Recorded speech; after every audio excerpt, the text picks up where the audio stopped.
नाशिकमध्ये जिल्हा बँक मोठ्या प्रमाणात आर्थिक अडचणीमध्ये सापडली आहे। सरकारच्या मदतीची अपेक्षा जिल्हा बँकेला असून जिल्हा बँकेच्या प्रशासकांनी देखील काल जो आहे तो आपल्या पदाचा राजीनामा दिला आहे। अनेक दिवसांपासून शेतकऱ्यांचं आंदोलन देखील सुरू आहे। मात्र आता उद्याच्या सीतानवमीच्या निमित्तानं जिल्ह्याभरातील अनेक शेतकरी हे शेतकरी संघटनेच्या माध्यमातून जे ते सीतामैयाला साकडं घालून त्या ठिकाणी आंदोलन करणार आहेत। माझ्यासोबत शेतकरी संघटनेचे पदाधिकारी भगवान बोराडे आहेत। काय नेमका उद्याची आपली राम मंदिर या ठिकाणी आंदोलन असणार आहे? परिस्थिती अशी आहे की 1 जून 2023 पासून आम्ही नाशिक जिल्हा बँकेच्या नाशिक जिल्हाधिकाऱ्याच्या समोर धरणं धरून बसलो आहोत। कारण 56,000 शेतकऱ्यांच्या जमिनी जप्त करून आणि त्याच्यावर नावे लावायचा कार्यक्रम सुरू केलेला आहे। परंतु 2 वर्ष होत आले तरी सरकारने आमची याबाबतीत दखल घेतली नाही। परिस्थिती अशी आहे की आम्ही अनेक वेळा अनेक आंदोलने केली, सरकार दखल घेत नाही। रामाच्या स्वतः पंतप्रधान रामाच्या दर्शनासाठी काळरामाच्या मंदिराच्या दर्शनासाठी आले, त्यांना साकडं घातलं। परंतु परिस्थिती अशी आहे का आम्हाला मात्र न्याय मिळत नाही।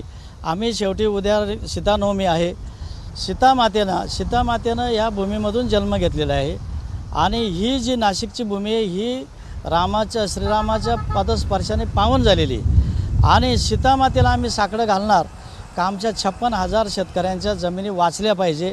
सीतामाई आता तुम्हीच आमचं रक्षण करावं आणि ह्या सरकारला काहीतरी जाग आली पाहिजे, असं काही सीतेच्या साकड्याच्या माध्यमातून आम्ही उद्या साकड्याचा कार्यक्रम करणार। खरं तर अनेक दिवसांपासून सरकारच्या मदतीची देखील जिल्हा बँकेला अपेक्षा आहे। अनेक शेतकरी हे जिल्हा बँकेवर अवलंबून आहे, निर्णय होत नाही आहे, काय वाटतं? परिस्थिती अशी आहे का शेतकऱ्यांवरील हे जे कर्ज आहे हे अनैतिक स्वरूपाचं आहे। शेतकऱ्यांवरील कर्ज हे सरकारचंच पाप आहे। ज्या ज्या वेळेस शेतकऱ्यांच्या शेतीमालाचा भाव वाढतो त्या वेळेस सरकार निर्यात बंदी करतं, बॉर्डर बंदी करतं आणि त्यामुळे पर्यायानं शेतकऱ्याच्या मालाला भाव कमी मिळतो, त्याच्यामुळे शेतकऱ्याकडे पैसा नसतो। अनेक वेळा अवकाळी संकट येतं, दुष्काळ संकट येतं।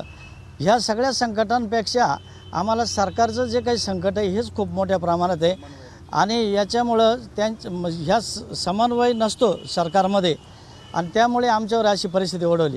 आता बघा, 11 तारखेला स्वतः मानसकर साहेब इथे येऊन गेले, त्यांनी ह्या बँकेचा तोडगा काढण्यासाठी ही बैठक घेतली आणि बैठकीमध्ये असं ठरलं का आमची संपूर्ण कर्जमुक्तीची मागणी आहे, परंतु सरकार जर काही दिवस पुढं ढकलीत असेल तर आमचं म्हणणं असं आहे की पूर्ण व्याज माफ करावं आणि व्याज माफ करून मुद्दलाचे हप्ते करून द्यावा, आम्ही पैसे भरायला सुरुवात करू, आम्ही कर्ज बुडवे नाहीच आहे। परंतु सरकार एका बाजूला घोषणा करतं का आम्ही शेतकऱ्याची कर्जमुक्ती करू, दुसऱ्या बाजूला मागच्या वर्षी अजितदादाने 700 कोटी देतो ते दिले नाही।